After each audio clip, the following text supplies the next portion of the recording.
Every mechanic in the city had already tried. 6 of them. 3 weeks of appointments, diagnostic reports, and phone calls that ended the same way. Sorry, we can't figure it out. And on the night I finally fixed it, the only other person still awake in that garage was my 12-year-old son, asleep on a couch with a mechanical pencil in his hand and a photograph on his chest that he hadn't put there. I had, a long time ago, when I thought I was burying something instead of just setting it aside. If that kind of story sounds like something you need to hear, fathers and sons, the kind of work that doesn't get called intelligence until someone with the right credentials does it, the things we carry without knowing our kids can see the weight, then this channel was built for you. Hit subscribe right now so you don't miss what's coming. Let me take you back to where this started. My name is Raymond Davis. I am 40 years old, and I run a one-bay mechanic shop on Clement Street in a neighborhood that doesn't appear in any city magazine unless it's a map showing somewhere else. The sign out front is hand-painted, dark blue letters on white wood, because the vinyl lettering I ordered 3 years ago arrived in a plastic tube and has been sitting on a shelf in the back room ever since, waiting for a week when I have time to install it and $20 I don't need for something more urgent. That week hasn't come. The shop has 3 things I take note of every single day without making the decision to notice them. A fluorescent tube overhead that flickers for exactly 4 seconds every time the air compressor kicks on and the power dips. A mason jar I use as a coffee mug that I fill from the drip machine in the back and then reheat in the microwave anywhere from 2 to 3 times before I actually finish the cup. And a drawing my son Isaiah made when he was 6 years old, taped to the wall above my main workbench with a strip of black electrical tape because I was out of the masking kind. In the drawing, there are 2 stick figures, one tall, one short, standing next to something that could be a car or could be a filing cabinet. It's genuinely hard to say. And above the figures, in the uneven block letters of a child who had just learned to hold a pencil correctly, it says, "My dad fixes everything." That drawing has been on that wall for 6 years. It's gone yellow at the edges, and the tape has dried and been replaced twice, and it will be on that wall until the wall falls down. Isaiah is 12 now. He's the kind of kid who thinks sideways, which means he'll solve a problem not by attacking it directly, but by asking a question that reframes the whole thing. And by the time you realize you were looking at the wrong problem, he's already moved on to the next one. He's sharp in a way that doesn't announce itself, not the kind of sharp that gets you called on in class, but the kind that means he heard every word of a conversation he looked like he wasn't listening to. He started 7th grade this fall at a new school, a public magnet program in a district on the other side of the city, a place where the hallways are quieter and the lockers are newer, and kids bring lunches that come in containers instead of paper bags. That transition was harder than either of us expected. Not because the work was difficult, the work was fine. Because of everything around the work, the way other kids talked about neighborhoods and jobs and what somebody's father did for a living, the casual way they sorted people into categories without thinking about it, the way they'd never had to think about it because the category they were in had never been called into question. Isaiah came home in the 2nd week of school and put his backpack down by the front door instead of his room. He always puts it in his room. That's a rule we have so the living room stays clear. And when I asked him how his day was, he said yeah, without looking up. Just, yeah. I didn't push. I told myself the transition would smooth out. I told myself it was normal. What I found out months later, not from Isaiah, from his school counselor on a Thursday phone call, is that a boy in his class had asked him what his father did for work. Isaiah had answered honestly, "Mechanic." And the boy had said, without any particular cruelty in his voice, just that particular casualness that makes it worse, that mechanics don't really need to be smart, they just follow a manual. Isaiah had not responded to this. He had not defended me or himself. He was 12 years old in a room where he didn't know anyone, and the boy who said it was the kind of boy who sets the social temperature of the room, and Isaiah had just absorbed it and put it somewhere and gone back to his notebook. But from that day, something changed at our dinner table. The table used to be loud. Isaiah would come home and carry a whole world in with him. Something his science teacher said, some argument about a video game, a question about why certain metals rust at different speeds, an impression of a classmate that was more accurate than charitable. All of that stopped. The table got quiet. I'd ask questions and get single words back. I'd try to start something and it would land flat. I told myself he was tired. I told myself he was adjusting. But I noticed. You notice those things the same way you notice an engine running rough before you can name what's wrong with it. Not because of a sound, but because of an absence. Because something that was there isn't there anymore. And the silence where it used to be has a shape.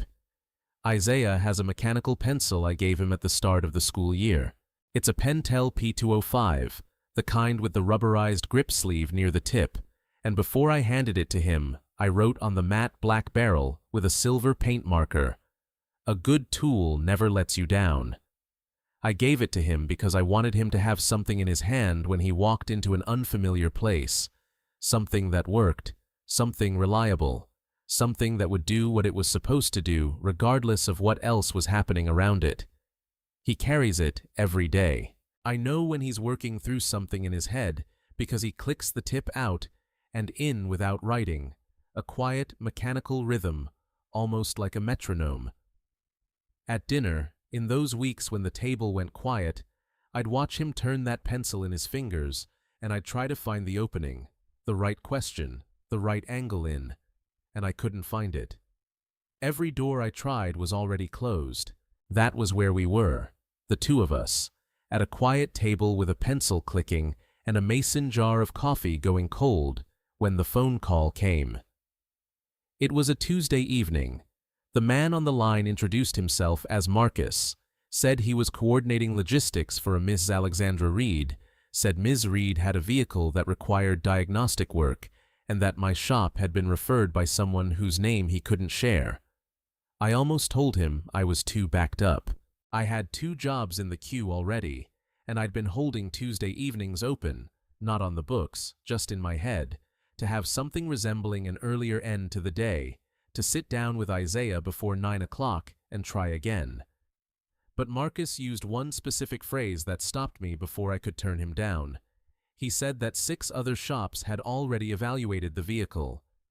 I want to be honest with you about what happened in my chest when he said that. Part of it was professional. There are problems that interest me, and a problem that has beaten 6 specialists is interesting in the way a stuck bolt is interesting, because the resistance means something. But there was another part too, one that's harder to explain without giving you context, I'll get to in a minute. I said I'd take a look. The car arrived the next morning on a flatbed truck, a 1967 Shelby GT500 in Brittany blue with twin white racing stripes running the length of the hood. I want to be accurate about this. The car did not look like a museum piece. It looked like something that had been used, cared for, aged honestly, the way a thing ages when someone who understood it was the one keeping it. The chrome was real, not polished into a performance of itself. It had the patina of time, not neglect. I walked around it twice before I put a hand on it. Isaiah was already in the shop by then. It was a school morning, but he'd come down early for some reason, still in a hoodie, his homework spread across the couch cushions, his pencil clicking. When the flatbed pulled into the bay, he looked up and asked, without getting up, what year that was. I said 67. He said, "How can you tell from this far?" I said, because of the way it sits on the frame. He looked at it for a moment longer and then went back to his pencil. Alexandra Reed arrived in a separate car about 20 minutes after the Shelby, a dark gray sedan with tinted windows and the particular cleanliness of a vehicle that is washed professionally, not by the owner. She stepped out and walked to the edge of the bay and stopped. She looked at the ceiling first, then the floor, then the flickering tube, then the hand-painted sign visible through the open bay door, in exactly that order, all without comment. She was wearing a gray wool coat with the collar turned up, and she had the kind of posture that doesn't slump even when she's standing still. She introduced herself with her last name, Reed, not Alexandra, and she referred to the Shelby throughout our entire first conversation as the vehicle, always the vehicle, never the car, never by its name or year, as if naming it might be a concession of some kind. She said she'd been told I was good with vehicles of this era. I confirmed this. She opened her coat and handed me a card. Not a business card, a card from her attorney's office with a handwritten number on the back, and told me that if the car was damaged or the condition worsened in my care, that was the number to call. I took the card. She said the previous shops had each diagnosed a fuel delivery problem and attempted various solutions without success. She said this in the tone of someone reading a summary they have already memorized and are now relaying in compressed form to a technician who may or may not understand it. She said she needed it back by 6 the following morning. Isaiah looked up from the couch and said, "Is that your car?" She said yes. He said it was a really cool car. She looked at him for a second. Just a second. A flicker of something that wasn't quite the expression she'd had on for everything else. And then she looked back at me, as if he'd asked on my behalf. I need you to understand something about that moment, and then I'll keep going. Isaiah said what he said because he meant it, not to charm her or soften the room. He doesn't think that way yet, or maybe he just doesn't bother. I'm not always sure which. But I watched Alexandra Reed in the half-second after he spoke, and I saw something that didn't match the rest of her. Her jaw shifted. Not softened. Shifted. The way a gear catches for a moment before the mechanism continues. She recovered before anyone could have named it as anything at all. She repeated the pickup time, turned, and walked back to her sedan. Isaiah watched her go, and then said, quietly, "She seemed scared." I asked him of what. He said he didn't know. Of it not working. I didn't respond to that. I just let it sit there, which is what you do sometimes with a thing your kid says that's more perceptive than you expected. Before I tell you what happened that night, I need you to sit with me for a minute, because what I'm about to describe is not really a story about fixing an engine. I know the title says it is. And it's true. I fixed the engine, and I'll tell you how. But the engine was not the hard thing. The hard thing was already inside the garage before the car got there, already sitting at a dinner table answering questions in single syllables, already turning a pencil in his fingers in the quiet that didn't used to be there. What happened that night in the shop happened on 2 levels at once, and if I only tell you the mechanical one, I've told you the least important part. So bear with me. Let me do this right. I had the hood open by 8 o'clock that evening. Isaiah was on the couch, books open, pencil clicking every few minutes, a rhythm I'd learned to track the way you track a clock when you're waiting for something. I put on my headlamp and I started at the beginning, not from fuel delivery, which is where the 6 other mechanics had already worked, not from the symptoms, which were what everyone else had been treating, but from the first principle, which is, what is this engine supposed to do? What is it actually doing? And at what point do those 2 things stop matching? When an engine's roughness has a rhythm, you're not looking at a fuel problem. Fuel problems create irregularity. Rhythmic roughness is a timing problem. Timing problems don't develop on their own in an engine that was previously running well. They are introduced. They come from a hand, from a decision, from a moment when someone opened this engine and changed something and either didn't know or didn't say. I was not looking for what was broken. I was looking for what had been done. I worked through the engine from upstream to downstream, methodically, and around 10 at night I found the first marker. The torque marks on the head bolts, the paint lines that factories and shops draw across bolt heads and surrounding surfaces so you can see at a glance whether a bolt has been turned since it was last set, were wrong. Not wrong in the way that happens with age or movement. Wrong in a specific, deliberate way. They'd been drawn back on after the bolts were removed and replaced. I've seen this twice in 20 years. Both times, the car had documentation problems, restoration records that didn't match what I was finding under the hood. I pulled the head gasket next and found one that did not belong in a 1967 engine block of this design. Someone had opened this engine, done a full valve job, and then papered over every trace of it. The 6 mechanics who'd come before me had been handed the same story. Fuel delivery issue. Been acting up since a restoration a few years back. Every one of them had started from that story. Every one of them had looked where the story told them to look. Isaiah fell asleep somewhere around 11 without announcing it. He was cross-legged on the couch with his homework open on his knee, and then the clicking of the pencil just stopped, and when I looked over, the pencil was gone. It had rolled off the cushion and was lying on the concrete floor about 2 feet from the couch edge. I picked it up without stopping what I was thinking about. I set it on the corner of the workbench where he'd see it when he woke up. I've done that kind of thing so many times. Moved a cup away from the edge of a table, put a blanket over a shoulder, turned off a lamp, that it doesn't feel like a decision anymore. You just do it. The thinking happens somewhere else, and the hands do the small thing that needs doing, and you keep working.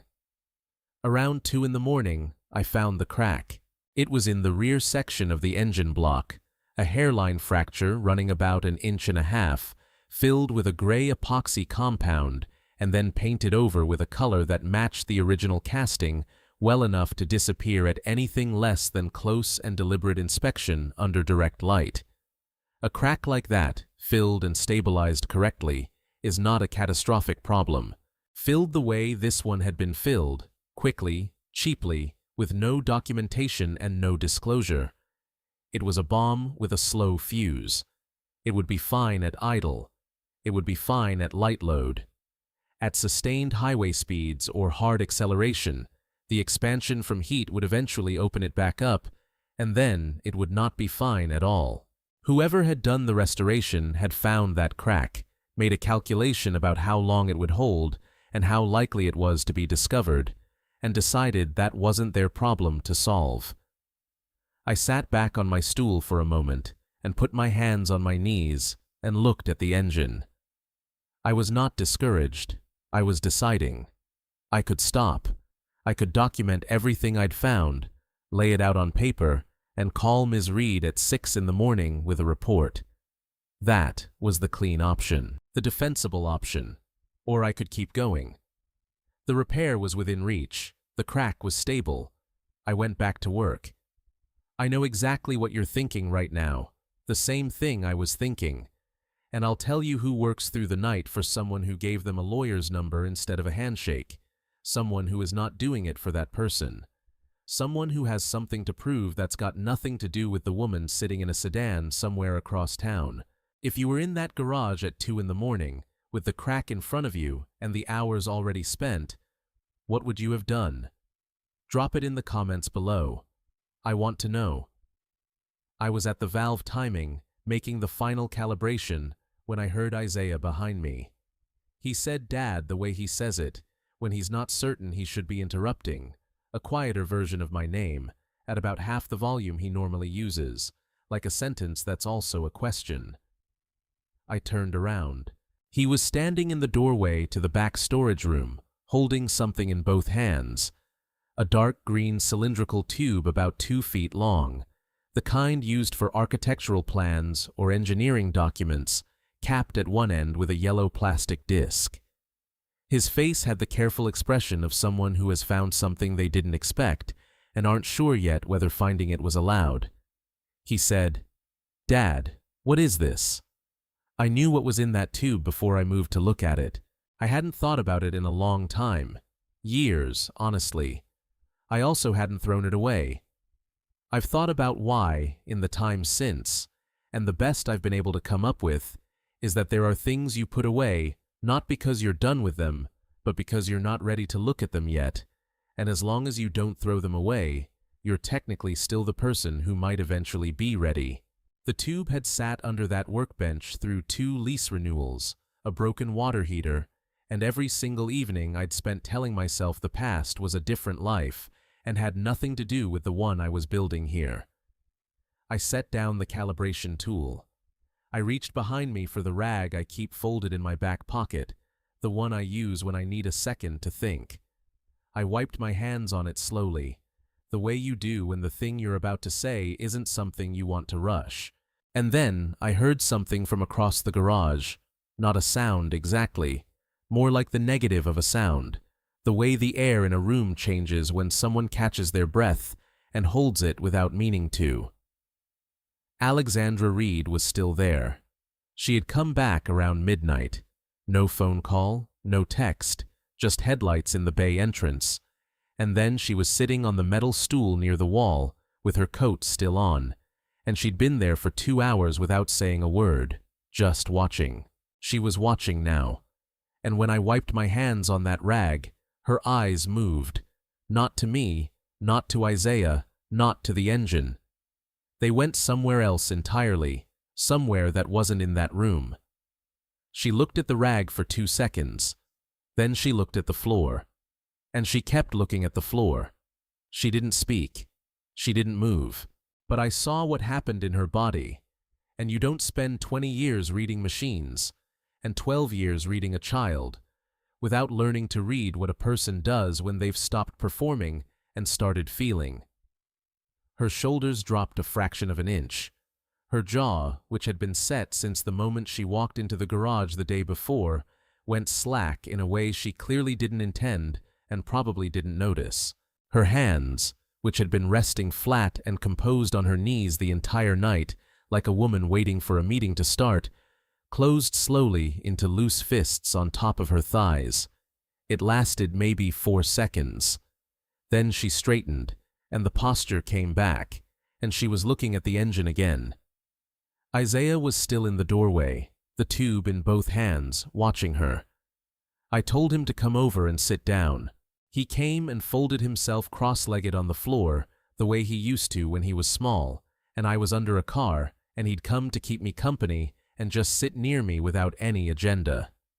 He opened the tube and slid out what was inside, a rolled document, a diploma from the Georgia Institute of Technology, the Master of Science in Aerospace Engineering, with my name on it, and a photograph that had been stored in the cap of the tube, a 4x6 print of a younger version of me, early 30s, standing in front of a turbofan component in a manufacturing hangar, wearing a hard hat and a safety vest, and looking into the camera like someone who believed the photograph was going to be evidence of something that lasted.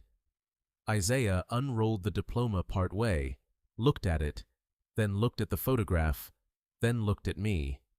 He said, "You were an engineer." I said, "Yes." He said, "What happened?" And I told him. Not the short version. The whole thing. The aerospace firm.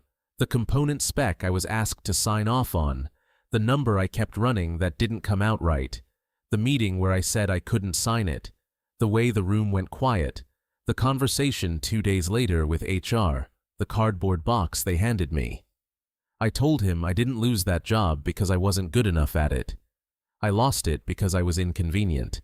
I lost it because I told the truth at a moment when the truth was going to cost people above me something, and they decided I was the thing that should cost them something instead. Isaiah listened to all of it without clicking his pencil a single time. At some point, he'd picked it up from where I'd set it on the workbench, and he was holding it in one closed hand, but not clicking it, just holding it. She spoke before I'd finished, or maybe just after.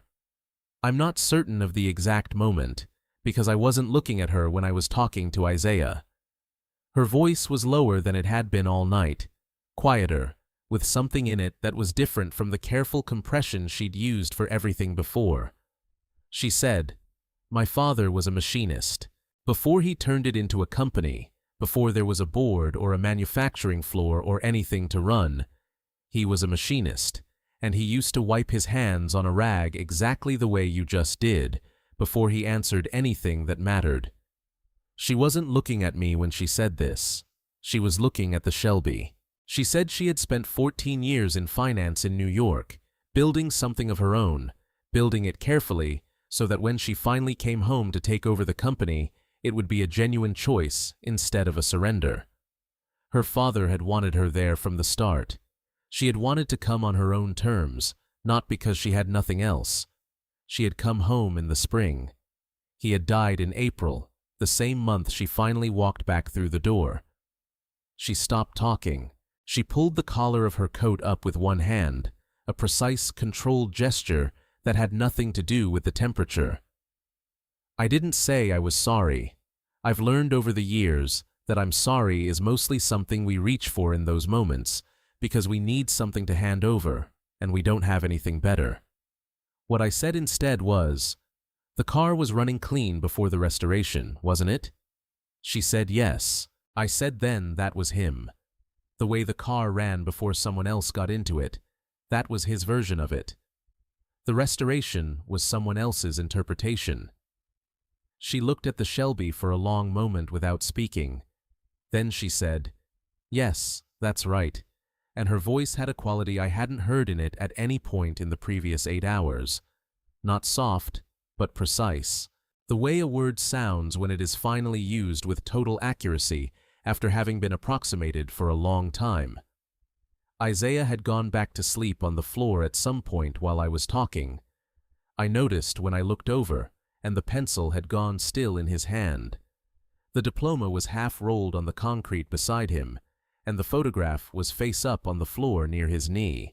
He was 12 years old, lying on a concrete floor in a mechanic's shop at 4 in the morning, with engine grease somewhere near him and the smell of oil and metal in the air, and he looked more settled than he had at any dinner table in the past 6 weeks. I don't know how to explain that, except to say that some things, when they finally get said out loud, stop taking up space in a body that's been holding them. The engine started at 4:18 in the morning. I turned the key and held my breath without deciding to. It caught on the second rotation and settled into an idle that was even and clean and steady. I let it run. 30 seconds. I listened to it the way you listen to a heartbeat when you're trying to decide if it's right. Not for the sound itself, but for the absence of the wrong sound. Isaiah had said something earlier in the night, before he fell asleep, when I'd let it turn over briefly to check the timing. "It sounds like it's breathing, Dad." That was the right word. It was breathing. I shut it down, and the silence came in clean, and Alexandra stood up from the stool. She was on her feet for a moment in that silence, very still, and then she reached into the inside breast pocket of her coat and took out a checkbook. She held it, but didn't open it. She said, "What do I owe you?" And I told her. But not in the way she meant. I told her about every single thing I'd found that night. The falsified torque marks, the wrong gasket, the valve timing that had been deliberately maladjusted, the hairline crack in the block that had been filled with cheap epoxy and painted over. I told her the name of the restoration shop whose signature was visible in the quality of the work, or the lack of it, throughout the whole engine. I handed her a legal pad I'd been writing on as I worked, with every component, every finding, every part number and marking, a complete record of what had been done to this car and concealed. I told her she'd been given a fraudulent restoration and a story to match it, and that the 6 mechanics who'd worked on the car before me had been working from that story, which was why none of them had found what was actually wrong. I said, "You can take that pad to a lawyer." She looked at it. She said, "And the repair itself." I said it was done. She said how much. I said nothing. She looked up at me. I said, "I didn't come here for an invoice." She started to object, and I said, "Keep the checkbook. Take the car. Take the legal pad. Do what you want with what I told you." She didn't argue. That was the only moment that night that genuinely surprised me. I had expected the push, the reasonable insistence, the offer doubled, The but I insist that I always get from people who believe everything has a price and the only variable is the number. It didn't come. She looked at the legal pad for a moment longer, and then she folded it and put it inside her coat. She walked to the Shelby and stood beside it for a moment. She put her hand on the hood. Not 2 fingers like when she'd arrived the day before, not a careful assessment, but her whole palm, flat against the metal, the way you put your hand on something when you've stopped calculating and started just being near it. She stood there. Then she opened the door, got in, and I heard the engine turn over and settle into that clean idle again. The taillights moved out of the bay and down Clement Street and turned the corner and were gone, and I was standing in a quiet garage at 4:30 in the morning with a sleeping 12-year-old on my floor and a flickering fluorescent tube overhead and a mason jar of cold coffee on the bench. Isaiah woke up at 6, stiff from the concrete, with the legal pad's spiral binding pressed into his cheek. He found his mechanical pencil on the floor beside him, clicked it once, and looked around the garage, the way you look around a place when you're reorienting yourself, locating the door, the light, the familiar objects. He said, "Did it work?" I said yes. He said, "I found your diploma." I said, "I know." He said, "Why did you never tell me about it?" I thought about the question for a moment. The real version of it, not the version I'd already answered. I said, because I didn't know how to make it part of the story without making it the whole story. And the whole story wasn't one I was ready to carry out loud yet. He turned the pencil in his fingers. He clicked it. Then he said, "So you chose right over easy." I didn't answer that. I picked up the mason jar, filled it from the utility sink, put it in the microwave. The microwave hummed. Isaiah picked up his backpack from the couch and slung it over one shoulder. He went to school that morning, and I did not find out what happened there until weeks later, when his school counselor called me on a Thursday afternoon. She said his participation in class had shifted, that he'd started raising his hand again for the first time since September. She said his answers had a quality of certainty she hadn't seen in him before, that he seemed to have landed somewhere inside himself. And then she mentioned, "The way you mention something you're not sure is relevant," that a student had asked Isaiah recently what his father did for work, and Isaiah had said, "My dad's an engineer who works with his hands." I was sitting in the garage when she told me this. The compressor had just kicked on, and the fluorescent tube was flickering its 4-second flicker, and the mason jar was on the bench and probably needed reheating, and I just sat there with the phone in my hand and stayed with that for a while. I don't know what Alexandra Reed did with the legal pad. I hope she did something with it. 3 weeks after that night, a letter came to the shop, handwritten on plain unlined paper, no company letterhead, no return address printed at the top, just the envelope with my name and the shop's address on Clement Street. 2 sentences inside. The first said, "Thank you." The second said, "You were right." It was his version of it. I read it twice, standing next to the workbench, and then I folded it and slid it into the green engineering tube, behind the diploma and in front of the photograph, and I put the tube back under the workbench in the same spot where Isaiah had found it. He knows it's there. He's never asked to take another look at it, and I haven't offered. I think he already knows everything that's in it. And honestly, I think he's known for longer than that night. He just needed me to say it first. There's something I've been sitting with since that night, and I want to leave it with you before I go. We pass people every day whose work we don't see. The mechanic, the custodian, the person with a tool in their hand and grease on their knuckles and somewhere to be. We look at what they're doing, and we see the category, and we stop there.